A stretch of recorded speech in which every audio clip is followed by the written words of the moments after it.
আসসালামু আলাইকুম। সবাইকে আরও একবার আমন্ত্রণ আমার ইউটিউব চ্যানেল লিজা ড্রিমসের নতুন একটি রেসিপি দেখার জন্য। আজকে আমি আপনাদেরকে তৈরি করে দেখাবো দুধ সেমাই এর রেসিপিটি। সেমাই কিন্তু ঈদের সময় প্রত্যেকের বাসাতেই কম বেশি রান্না করা হয়।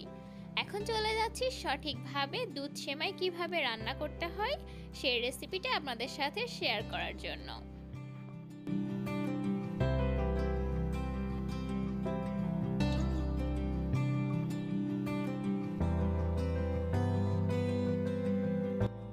দুধ সেমাইটা রান্না করার জন্য প্রথমেই সেমাইগুলোকে ভেজে নিতে হবে। এখানে আমি 200 গ্রামের এক প্যাকেট সেমাই নিয়েছি এবং সেমাইগুলোকে ছোট ছোট করে ভেঙে নিয়েছি।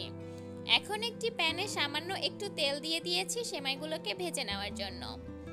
সেমাইগুলোকে এখন তেলের মধ্যে দিয়ে খুবই সাবধানে ভেজে নিচ্ছি। সেমাইগুলো কিন্তু খুবই তাড়াতাড়ি ভাজা হয়ে যায় এবং হিট যদি একটু বেশি থাকে তাহলে কিন্তু সেমাইগুলো পুড়ে যেতে পারে। এই জন্য চুলার হিটটাকে একেবারে লোতে রেখে সেমাইগুলোকে একটু সময় নিয়ে ভেজে নিতে হবে। সেমাইগুলোকে ভাজার সময় কিন্তু অনবরত নাড়াচাড়া করতে হবে। নাড়াচাড়া করা কিন্তু কোনোভাবেই বন্ধ করা যাবে না, তাহলে কিন্তু সেমাইগুলো নিচের থেকে পুড়ে যাবে। আর যদি সেমাইগুলো পুড়ে যায় তাহলে কিন্তু রান্না করার পরে খেতেও ভালো লাগবে না আর কালারটাও সুন্দর হবে না। আর সেমাইগুলোকে ভেজে নিয়ে অবশ্যই এই প্যানের থেকে সেমাইগুলোকে ঢেলে নিতে হবে।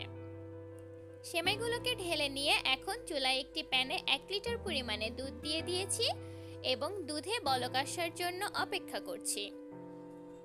দুধে বলক চলে আসার পরে দিয়ে দিচ্ছি সামান্য একটু দারচিনি এবং এলাচ।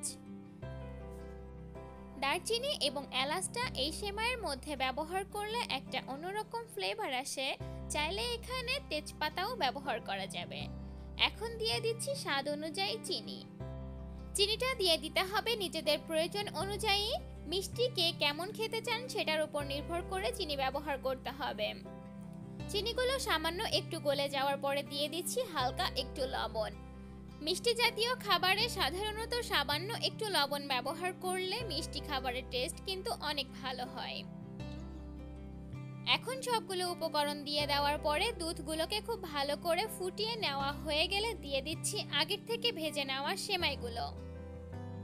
আমি এখানে 1 প্যাকেট সেমাই নিয়েছিলাম এবং 1 কেজি পরিমাণে দুধ নিয়েছি। আর এই 1 কেজি পরিমাণে দুধের মধ্যে আমি 1 প্যাকেট সেমাইয়ের থেকে 4 ভাগের 3 ভাগ দিয়ে দিয়েছি এবং 1 ভাগ অবশিষ্ট রেখেছি। সেমাই রান্না করার সময় কিন্তু দুধ এবং সেমাইয়ের এই পরিমাপটা সঠিক রাখা অত্যন্ত জরুরি, কারণ সেমাইটা রান্না করার পরে কিন্তু অনেকটাই ঘন হয়ে যায়। সেক্ষেত্রে কিন্তু সেমাইটা খেতে ভালো লাগে না। তাই সেমাই রান্না করার সময় সতর্কতার সাথে দুধ এবং সেমাইয়ের পরিমাণটা লক্ষ্য রাখতে হবে। সেমাইগুলো দিয়ে দেওয়ার পরে খুব সুন্দর করে সেমাইগুলো সিদ্ধ হয়ে যাওয়া পর্যন্ত রান্না করে নিতে হবে এবং সেমাইগুলো চুলার থেকে নামিয়ে নেওয়ার আগে একটু পাতলা অবস্থাতেই নামিয়ে নিতে হবে। তা না হলে সেমাইগুলো যখন ঠান্ডা হয়ে যাবে তখন কিন্তু বেশি ঘন হয়ে যাবে।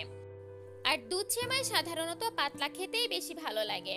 আমার সেমাইয়ের দুধগুলো অনেকটাই শুকিয়ে গিয়েছে এবং সেমাইগুলোও কিন্তু পুরোপুরি সিদ্ধ হয়ে গিয়েছে।